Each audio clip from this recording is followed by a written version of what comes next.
Let's talk about the power of non-scale victories on the weight loss journey. Now, first of all, I want to make it clear that this is not about deluding yourself into thinking that the number on the scale doesn't matter at all when it comes to weight loss. Because obviously it does. If your goal is to lose weight, it is important that over time the scale moves down. However, you cannot control what the scale does on a day-to-day basis. The weight loss journey is not linear. Your weight will not go down every single day, even when you're doing the right things. In fact, in 2016, when I lost the bulk of my weight, 40% of the time, my weight was either up or the same from the day before.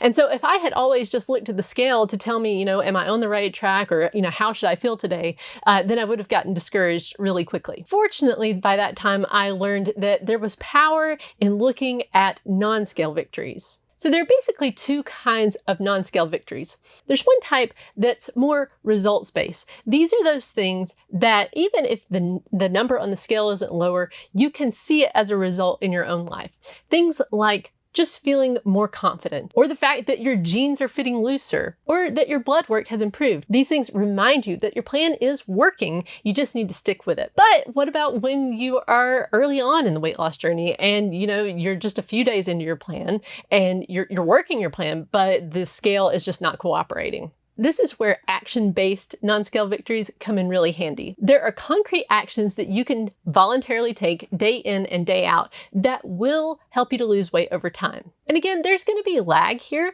It's not like, you do this action and immediately it's going to show up on the scale, but these actions repeated over time will get you there. So you should celebrate them as a victory every time you do them. Just the very fact that you stuck to your plan is a victory. Or the fact that you weighed today, or going out and doing your workout, or hitting your step goal. These are all things that you can absolutely do and have control over, no matter what the scale is doing. And of course, just noticing these things is helpful, but it's also good to celebrate them. Celebrate them just as much, or maybe even more, than you would a scale victory. And these don't have to be complicated. I mean, you can just do a little happy dance, or you can say yes every time you do the thing, or even just mentally congratulating yourself. You get to the end of the meal and you actually ate the right amount. You don't feel overly full. You can just mentally congratulate yourself. Hey, you ate the right amount. Good job. Or you can buy something that marks the occasion. Something like going out and getting a pair of jeans that fit. I found it helpful to write these things down so that later on, if I was really having a rough day,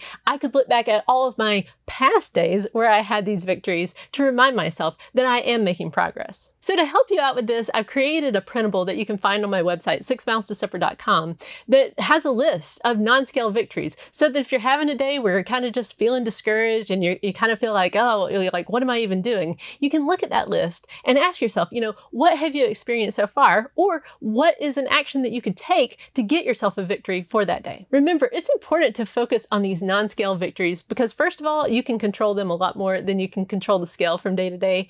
And ultimately, that's what this whole weight loss journey is about. It's about getting yourself to a point where you're enjoying your life more and you have a healthier lifestyle overall. I hope you found this video helpful. Thank you for joining me, and I'll see you in the next one.